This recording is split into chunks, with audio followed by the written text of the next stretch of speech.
Vous avez eu l'apéritif, voici maintenant le plat principal.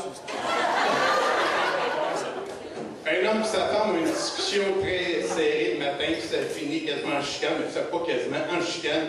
Le gars part en disant « T'es même pas bon au lit », il part. Il arrive au bureau, puis il pense à son affaire, il dit « J'ai été bête, ça n'a pas de bon sens ».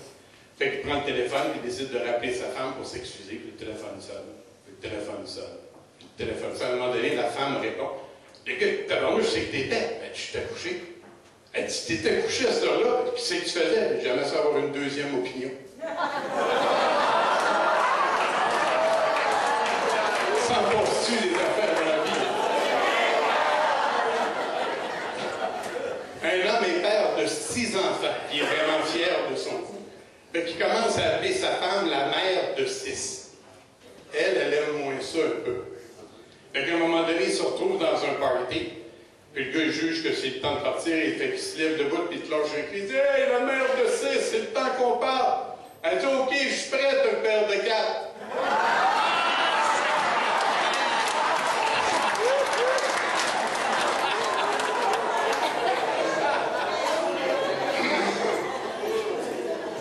Mon chum, c'était l'anniversaire de sa femme le mois passé, puis qui disait à sa femme, fais-moi une liste de suggestions, puis je vais voir ce que je peux faire. Fait qu'à un moment donné, il prend la liste de suggestions, puis il regarde, il y avait une suggestion, c'est marqué, j'aimerais ça avoir quelque chose qui va de 0 à 150 en 3 secondes. Il a acheté une balance.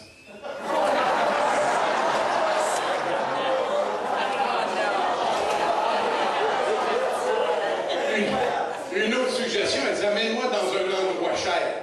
Fait qu'il l'a amené faire le plein du camion.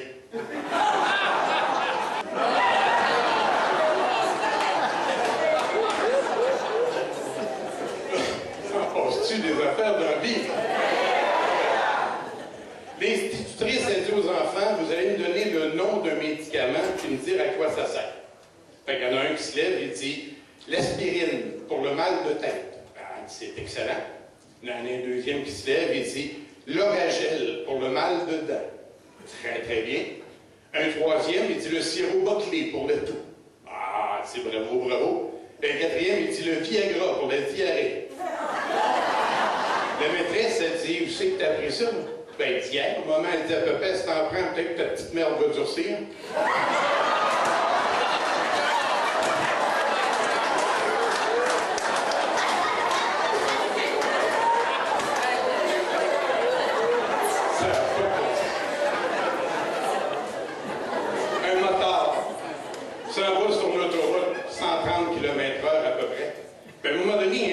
S'en vient en sens inverse, mais droit dessus. Alors, on va se frapper, ça n'a pas de bon sens. Essaye d'éviter l'oiseau, pas capable. Frappe l'oiseau, regarde dans son miroir de côté, voit l'oiseau qui fait 3-4 pirouettes, tombe sur le dos sur l'autoroute.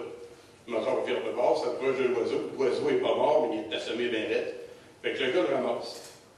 En retournant à la maison, il décide d'acheter une cage. Fait un petit nid, dépose l'oiseau complètement semé dans le nid, met quelques graines de pain, puis un petit peu d'eau autour dans la cage. Puis il faut attendre qu'elle se réveille. À un moment donné, l'oiseau se réveille, regarde autour de lui, il se met la tête entre les deux ailes, puis il dit « Câlisse, j'ai tué le moteur, puis ils m'ont mis en prison. »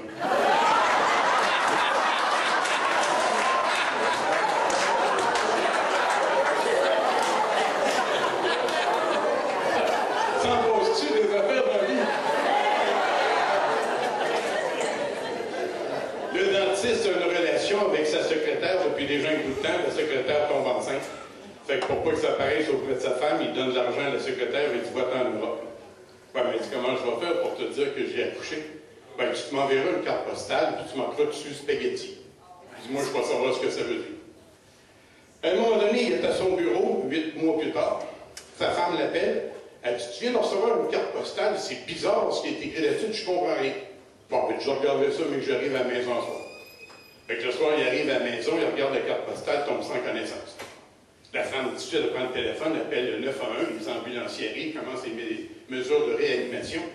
Et un ambulancier qui dit à la femme comment ça s'est passé. Ben, il est rentré dans la maison, il a pris la carte postale, il est tombé sans connaissance.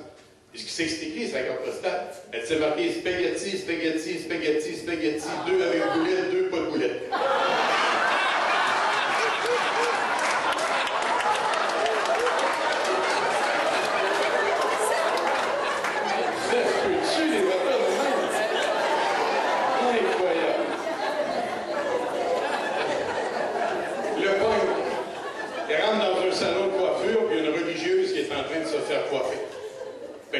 il regarde la religieuse, puis il dit « Hey, j'aimerais ça faire l'amour avec toi. » La religieuse, elle se lève insultée par rapport.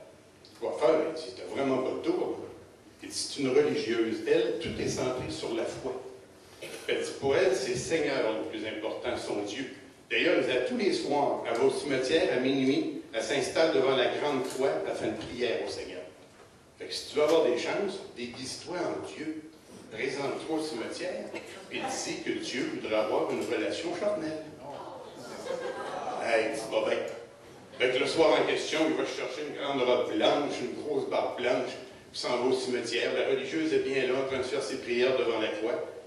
Le fait qu'il dit, ma soeur, pour que tes prières soient exaucées, tu devrais avoir une relation charnelle avec moi. Elle dit, Seigneur, si le prix à payer, je veux bien, mais j'aimerais ça demeurer vierge. Est-ce qu'on peut faire ça par en arrière? Le Seigneur n'a aucun problème. On pède la sœur d'entendu. À un moment donné, c'est fini, le pogne enlève son masque, il dit, coucou, c'est pas Dieu, c'est le pogne. La sœur se retourne, enlève son masque, elle dit, coucou, c'est pas la sœur, c'est le coiffeur.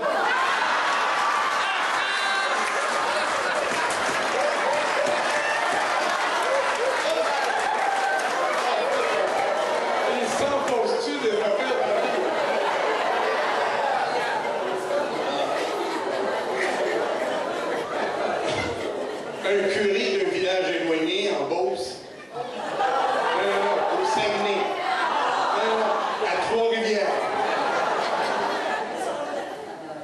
On a invité le député local à venir prendre la parole, mais le député est en retard, on attend. À un moment donné, le curé décide de commencer à faire son petit discours. Fait que le prêtre dit, quand je suis arrivé ici, ma première impression vraiment pas été bonne. Et je me demandais, où c'est que l'évêque m'avait envoyé, qui c'est que j'avais fait pour mériter ça. Et je me rappelle la première confession. Le gars qui était là m'a dit, j'ai volé un téléviseur, j'ai volé de l'argent de mon père, j'ai volé l'entreprise pour laquelle je travaille, j'ai eu des relations sexuelles avec l'épouse de mon patron, puis de temps en temps, je vends des stupéfiants. Le curé dit, Caroline, quelle sorte de paroisse que c'est ça? Mais il dit, par après, j'ai appris à vous connaître. Puis là, je me suis rendu compte que c'était du monde bien correct, puis ça, que c'était un cas d'exception. Puis j'ai passé 25 magnifiques années avec vous autres. Sur l'entrefaite, le politicien arrive. Alors, on lui demande de venir prendre la parole. Alors, il arrive sur la scène, puis il dit, d'abord, je m'excuse pour mon retard, mais il dit, c'est vraiment hors de mon contrôle. Mais il dit, je veux vraiment dire comment j'ai trouvé le curé extraordinaire. Et si je ne me trompe pas, c'est moi qui ai été le premier à me faire confesser.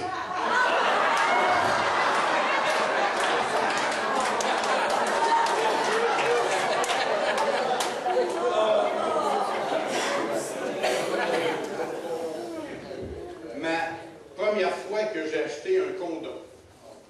Ça vous est peut-être arrivé, vous autres aussi. Essayons de se rappeler ça.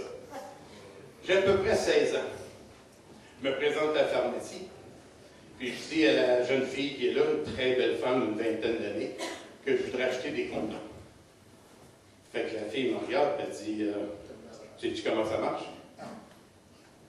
Quand moi j'aurais voulu dire oui, je pense que ça paraissait dans ma face, ça a bien vu que la réponse était non. Fait qu'elle dit, je vais te montrer. Elle ouvre le paquet, elle en sort un, elle l'enfile sur son pouce. Elle dit, il faut vraiment que tu le rentres jusqu'au fond, bien comme il faut. Elle dit, ça va, tu comprends? Faut croire que ça paraissait dans ma face que c'était pas clair. Elle fait un coup d'œil autour. Bon, elle dit, attends, elle va barrer la porte, il n'y a personne d'autre que moi dans la pharmacie. Elle barre la porte, elle me pogne par la main, elle m'amène dans la salle en arrière. Elle commence à enlever son chemisier, son soutien-gorge. Elle dit, est-ce que je t'excite? Je n'avais pas besoin de parler, c'était clair. Elle me dit, mets ton condom. Pendant ce temps-là, elle enlève sa jupe, elle enlève son slip, elle s'étend sur une table qu'il y avait là, puis elle dit, vas-y, mais que je vais aller. Mais j'éjacule très vite, j'ai été déçu un peu. À un moment donné, j'entends dire, as-tu mis ton condom? J'ai montré mon pouce, j'ai dit,